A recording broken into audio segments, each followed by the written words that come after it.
声声有情。1150 AM 西雅图中文电台，这里是您的信息中心，这里是您的心灵港湾，这里是您的精神家园，西雅图华人自己的中文电台。朋友们也可以在网上收听我们的节目，收听网址是 ChineseRadioSeattle.com， 也可以通过智能手机下载 Chinese Radio Seattle 或者西雅图中文电台 App 来收听我们的节目。我们的高清调频频道是 FM 98.9 Channel 3。我们的微信平台、新浪微博和 Facebook 账号都是 Chinese Radio Seattle。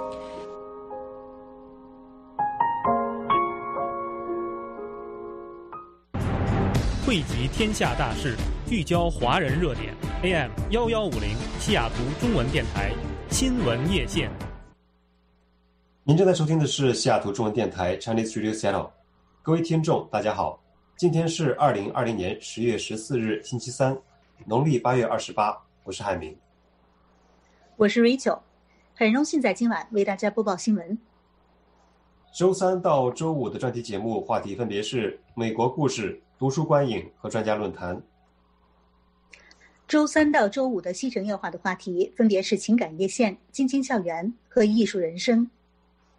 周五到周日的节目都是从晚上7点开始。周六的节目包括我是小主播西雅图少年说、曹律师信箱、西城美丽说、天方夜谭、心灵港湾和文学欣赏。周日的节目包括爱情麻辣烫、这里是江苏，以及粤语频道的节目包括粤韵畅谈、跟我学粤语、意林漫画和西城夜话。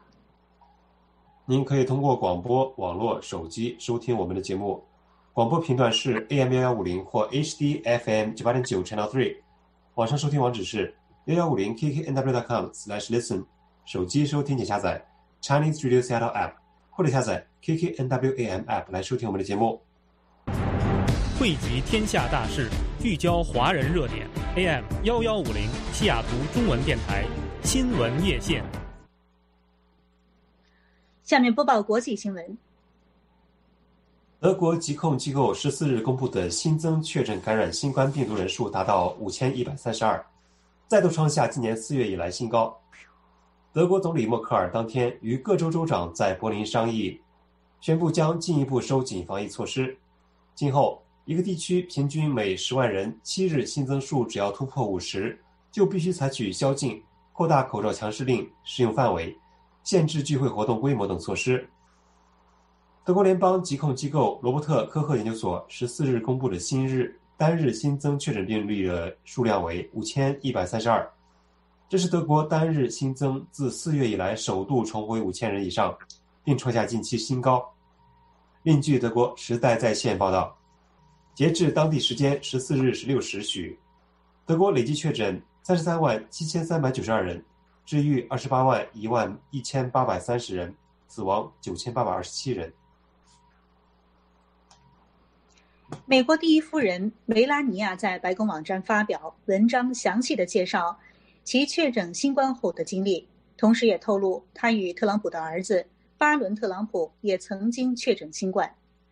梅拉尼亚表示，在她和特朗普确诊后，也立即要求巴伦接受了新冠病毒检测，起初的检测结果为阴性，但在随后的几次检测结果显示，巴伦的病毒检测呈阳性，但没有任何症状。在经过隔离与治疗后，目前梅拉尼亚和巴伦的病毒检测结果均为阴性。英国首相约翰逊14日与欧盟领导人通话，讨论英欧未来关系谈判的最新情况。据英国首府发表的声明，约翰逊当晚与欧盟委员会主席冯德莱恩、欧洲理事会主席米歇尔通电话。首相希望与欧盟达成未来关系协议，但对过去2周未取得更多进展表示失望。声明说，约翰逊期待听到欧盟峰会的结果，并将根据他9月7日的声明考虑英方下一步行动。距离英国脱欧过渡期结束还有不到100天的时间，英欧贸易协议是否破局进入倒计时。欧盟成员国领袖拟10月15日及16日举行峰会，英国脱欧将成为讨论的焦点。据报道，10月15日及16日，欧欧盟领导将在比利时布鲁塞尔举行峰会。根据欧洲理事会14日公布的议程，各国领袖将针对英国脱欧、气候变迁、新冠疫苗开发等议题交换意见。其中最受瞩目的是英国脱欧议题。各国领袖在听取欧盟脱欧谈判首席代表巴尼耶简报后，将进一步的讨论未来欧英关系安排。下面是天气预报。大西雅图地区今晚晴，最低气温华氏49度，摄氏9度。明天多云，最高气温华氏58度，摄氏14度，最低气温华氏48度，摄氏9度。您现在正在收听的是西雅图中文电台，现在是美国西部时间晚上9点08分。汇集天下大事，聚焦华人热点。AM 1150西雅图中文电台新闻夜线。下面播报中国新闻。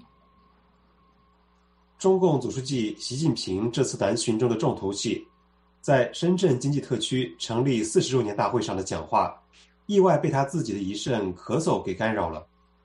这阵咳嗽的视频在网上得到热议和传译。中共官媒央视周三播出的直播画面显示，习近平的讲话长达52分钟，但在倒数7分多钟时，总书记突然开始咳嗽，他喝水、念稿，再咳嗽，喝水，继续咳嗽，引起毕恭毕敬坐在会场内的各路人马屏息关注，咳嗽声在寂静的会场内回音，气氛相当紧张。尽管在习近平咳嗽的时候，画面不断切开，转向现场听众，但声音还在，每个人神经紧绷的样子更加突出。在推特上这段视频下面，人们留下了许多病情，有病要赶紧治，不能耽误。虽然咳嗽夺走了不少关注，但习近平在这次会议上的讲话还提出了一些值得关注的内容。他表示，中央继续支持深圳的改革开放，赋予深圳在重要领域和关键环节改革上更多的自主权，一揽子推出27条改革举措和40条首批授权事项。他要求深圳特区扛起责任，努力在重要领域推出一批重大改革措施，形成一批可复制、可推广的重大制度创新成果。深圳是上个世纪80年代中共已故领导人邓小平亲自拍板建立的中国第一个经济特区。40年来，他凭借中央的优惠政策和香港的独特优势和资源，从一个小渔村发展成为一个拥有1200多万人口的现代化都市，聚集了一大批科技企业，包括华为、腾讯等中国科技巨头。习近平在讲话中肯定了深圳取得的重大成就，同时要求他继续发挥当年摸着石头过河的精神，取得更大成就。今日的深圳和香港的情况和40年前已经大不相同。当时，香港是亚洲的金融中心和转口贸易中心，属于世界级大都市，而深圳只是一个一心只向傍上香港寻找发展机会的小不点。但现在，深圳已经发展起来，而香港在中共控制之不断收紧之下，失去了它作为亚洲金融中心地位所依赖的自由和法治环境。随着一国两制的消亡，国际上普遍不看好香港的未来。美国国家广播公司 NBC 引用伦敦政治经济学院中国经济史教授邓健的话说，战略就是要通过强化控制力来弱化西方式的香港。邓健说，习近平不会向西方退让半步，他认为香港对他在中国的统治构成了威胁，深圳模式就是政治上实行零容忍和商业按照中国的规则办。美国海军作战部队海军上将迈克尔·基尔代表示，美国海军已经把中国定为美国的战略威胁。这位美国海军最高军官告诫说，海上力量的平衡在今后10年可能会发生变化。为了应对这样的威胁，美国军方制定了一个涉及3军种的新海事战略。据《海军时报》的报道，美国海军作战部队基尔代上将星期二在美国国防新闻与分析网站 Defense One 举行的有关美国海军现状的活动上谈到了中国对美国构成的威胁。他说，具体来说，中国是对我们国家的战略威胁。基尔代将军说，美国正在制定相应的战略来应对这一威胁。他说，我和海岸警卫队司令、海军陆战队司令还制定了一项三军海事战略。我们强烈地感到海上力量的平衡在这10年里可能会受到重大的影响，现在是采取行动的时候了。他还说，新的海事战略将详细地说明部队的设计、指导原则和指挥官的规划指导。同样，他也将要求所有军种联合起来，并优化能力组合，并加强对新技术的投资，以有效地遏制中国。基尔代在今年3月就透露了美国正在制定这个新的战略计划的消息。美国海军的一位发言人对《海军时报》表示，海军很快会公布这个三军海事战略。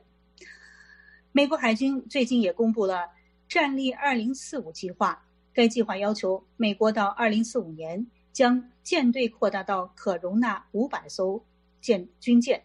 目前就军舰的规模而言，中国已经超越了美国。美国国防部今年提交给国会的一份报告称，中国拥有世界上最大的海军，共有350艘水面舰船和潜艇。报告说，中国以吨位计算是世界上最大的造船国，也正在提高它的造船能力。大量证据持续证实，新冠病毒几乎可以肯定是通过动物园感染人类的，就像已知的许多致命病毒一样。但从疫情初期开始，专家们就不得不与谣言做斗争。他们称新冠病毒是来自实验室，是某个邪恶科学项目的一部分。上周，又一篇毫无根据、具有误导性的文章加入了论战。一篇研究报道声称，该病毒系人工合成，是中国的科研人员放出来的一种不受限制的生物武器。文章发表在网上，而不是在同行评议的科学期刊上。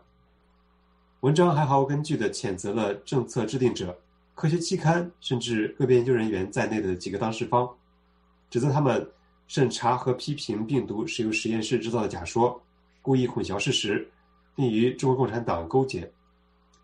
尽管科学家们立即谴责这项研究是不光彩和危险的，但它很快在社交媒体上引起了大量关注。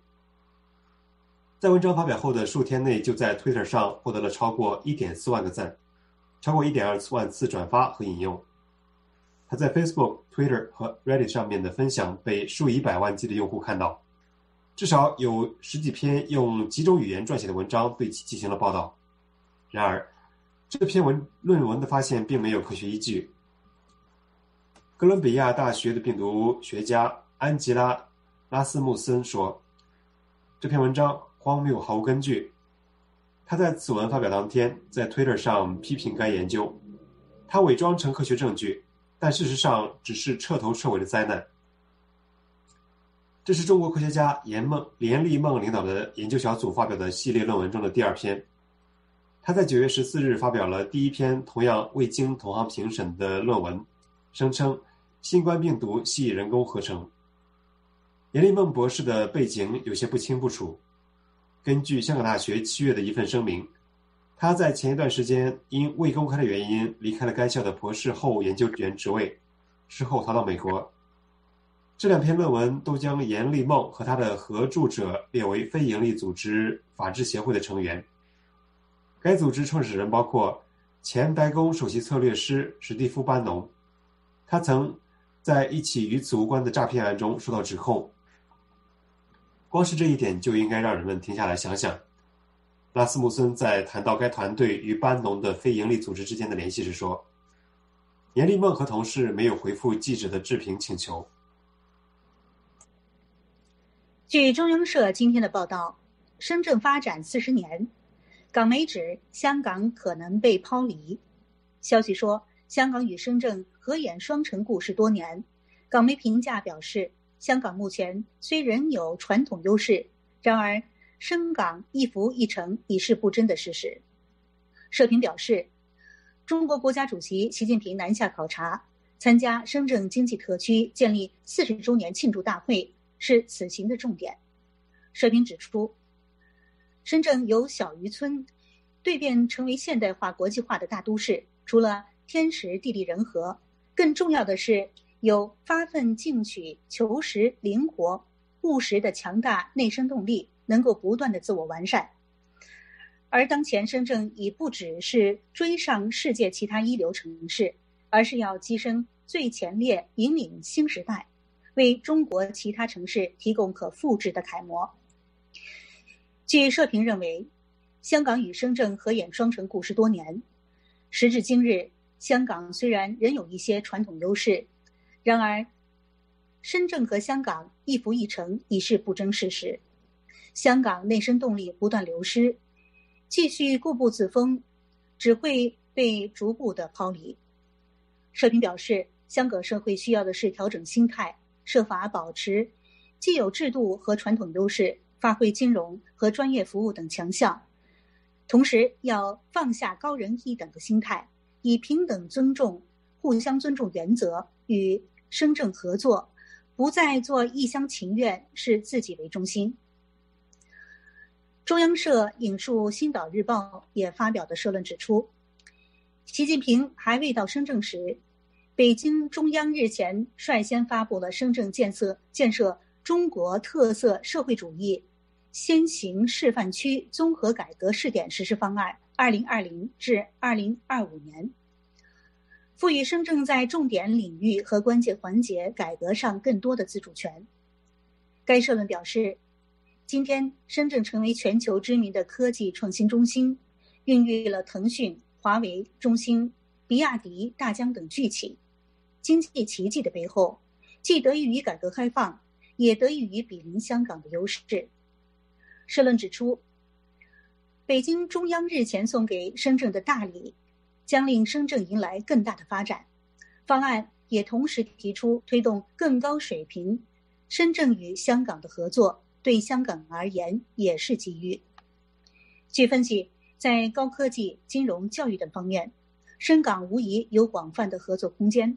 比如北京中央赋予深圳办学更大的自主权，将有助香港高校附身办学，吸引香港人才附身发展。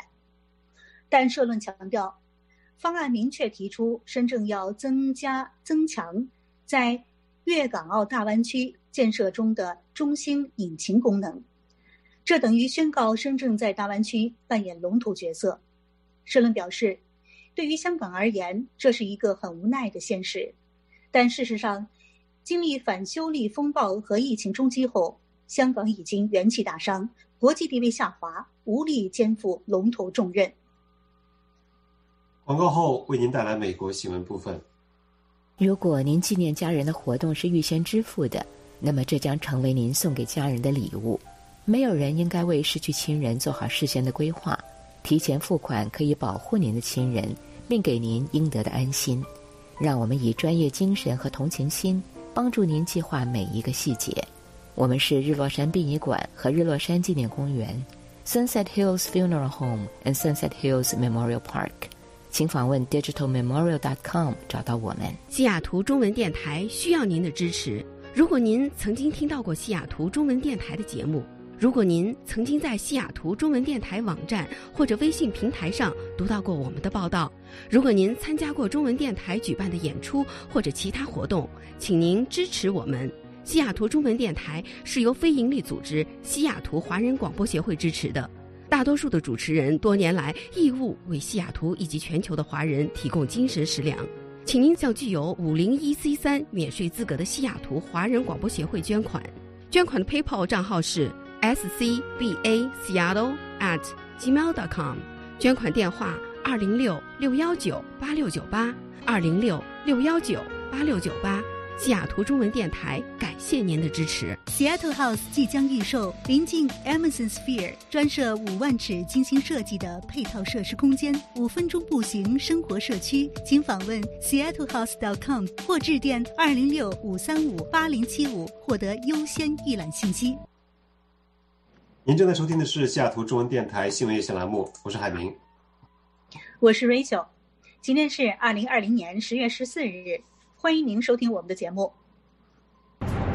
汇集天下大事，聚焦华人热点 AM 1150西雅图中文电台新闻夜线。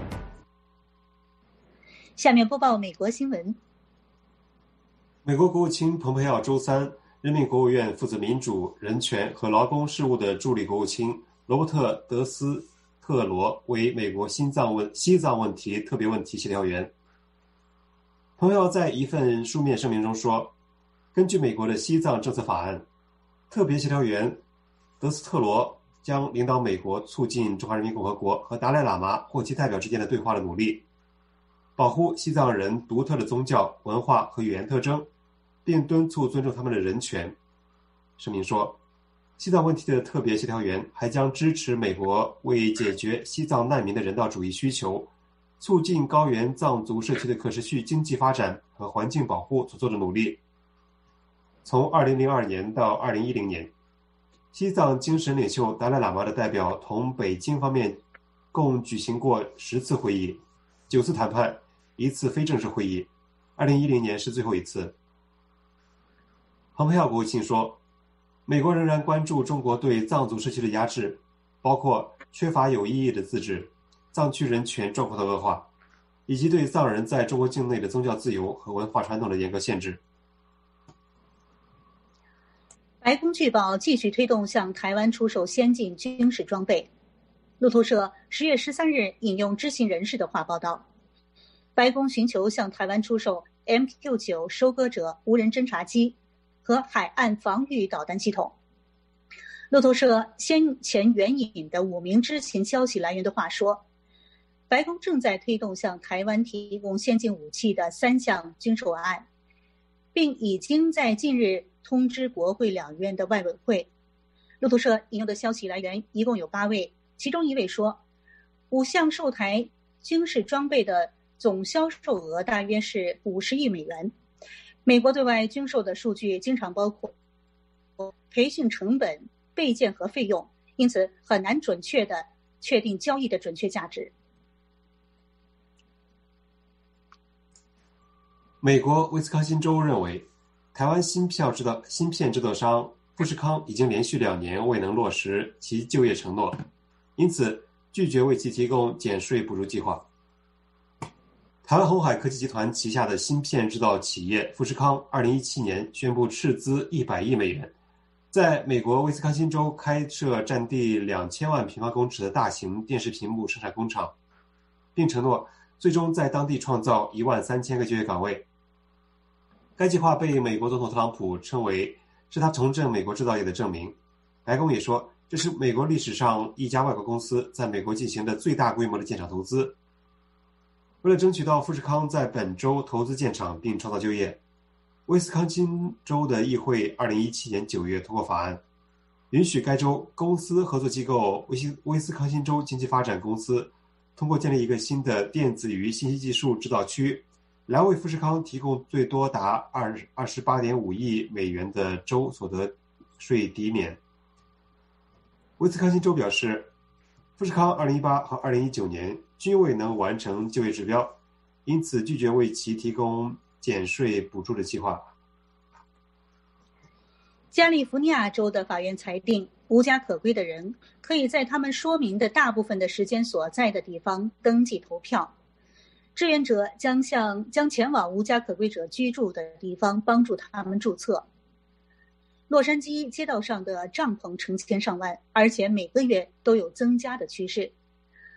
城市数据显示，洛杉矶无家可归者的数量一直在增加，目前有超过66000无固定住所的人。目前正在进行的美国全国人口普查将有助于官员更新这些数字。洛杉矶特派团首席执行官特沃伊·沃伦说，从历史上看，在包括洛杉矶在内的整个加州地区，我们社区人口都被低估了，因此我们一直在尽最大的努力来确保人们得到适当的统计。今天有一些普查的规则，例如，如果无家可归的人在街上睡觉，则不允许普查人员叫醒他们或让他们参加普选，只需要勾选人口普查表的选项即可，并继续普查。生生有情， 1150 AM 西雅图中文电台。这里是您的信息中心，这里是您的心灵港湾，这里是您的精神家园。西雅图华人自己的中文电台。朋友们也可以在网上收听我们的节目，收听网址是 ChineseRadioSeattle.com， 也可以通过智能手机下载 Chinese Radio Seattle 或者西雅图中文电台 App 来收听我们的节目。我们的高清调频频道是 FM 98.9 Channel 3。我们的微信平台、新浪微博和 Facebook 账号都是 Chinese Radio Seattle。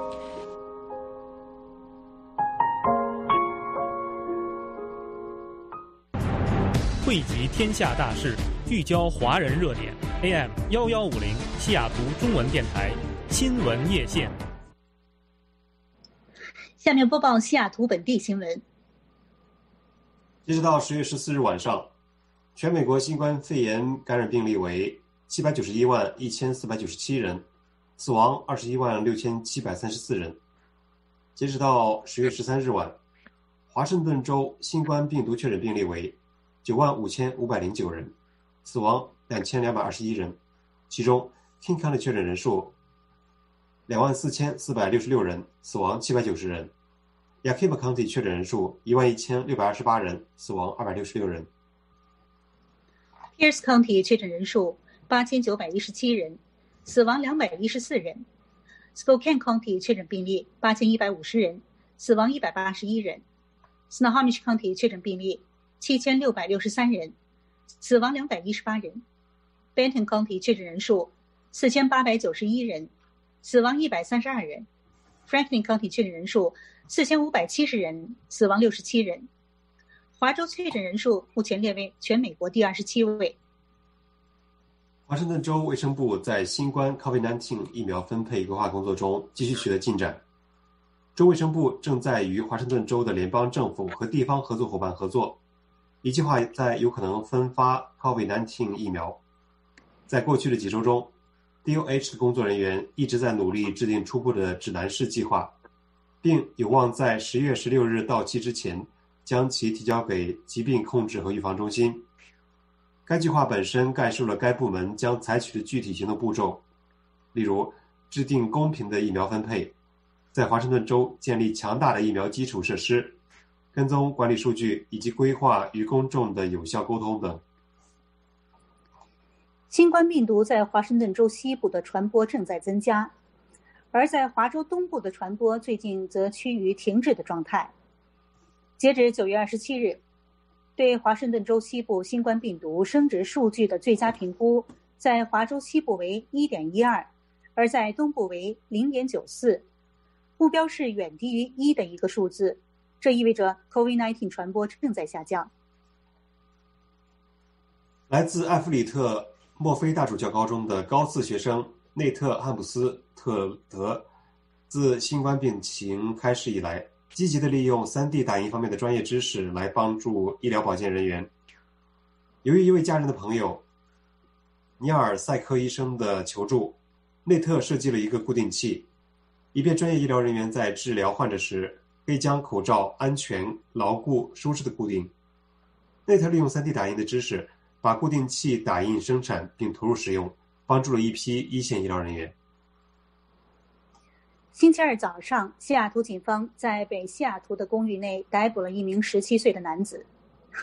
警察接到家庭暴力的电话后，赶到东北105街的900街区，发现一名45岁的女性死在屋内。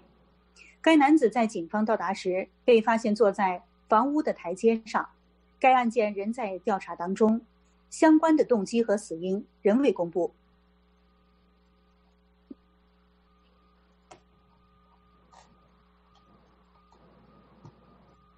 大都会金县议会今日推出制定的支出计划，金县的大多数居民将在明年支付更多的州内消费税，以资助政府收容无家可归者。该计划将于2021年1月1日生效，金县消费税将上调 0.1%。下面是天气预报。大西雅图地区今晚晴，最低气温华氏49度，摄氏9度。明天多云，最高气温华氏58度，摄氏14度。最低气温华氏48度，摄氏9度。广告后，请继续收听西雅图中文电台新闻夜线栏目。Crossings TV Comcast 有线电视 Xfinity 152台为西雅图华人观众送上豪华中文电视节目大餐，东方新闻、凤凰卫视新闻、非诚勿扰、一站到底、芝麻开门，每天还有精彩电视剧和更多资讯和娱乐节目。请记得收看 Crossings TV Comcast 有线电视 Xfinity 152台。查询详细节目信息，请访问 www.crossingstv.com。如果您纪念家人的活动是预先支付的，那么这将成为您送给家人的礼物。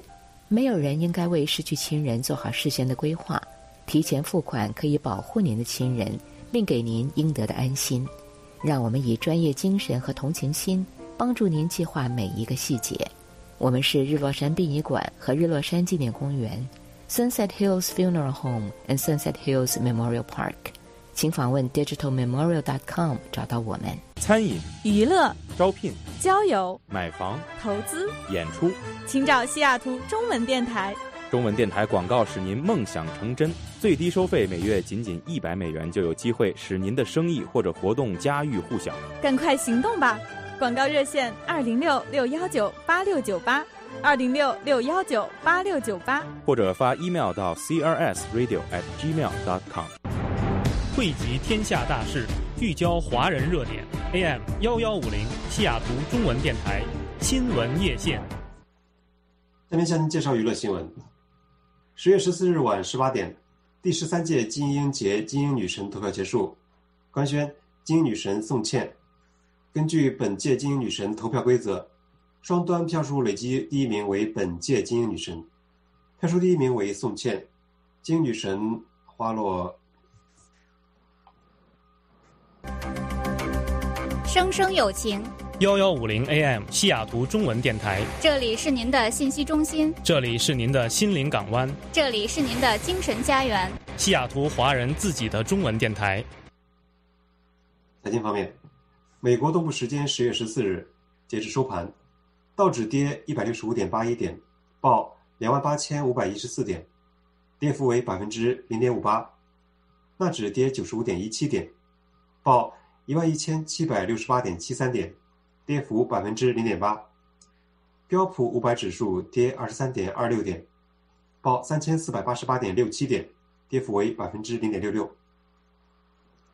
截止收盘，贵金属市场方面，黄金期货价格上涨 0.7%， 报收于每盎司 1907.30 美元。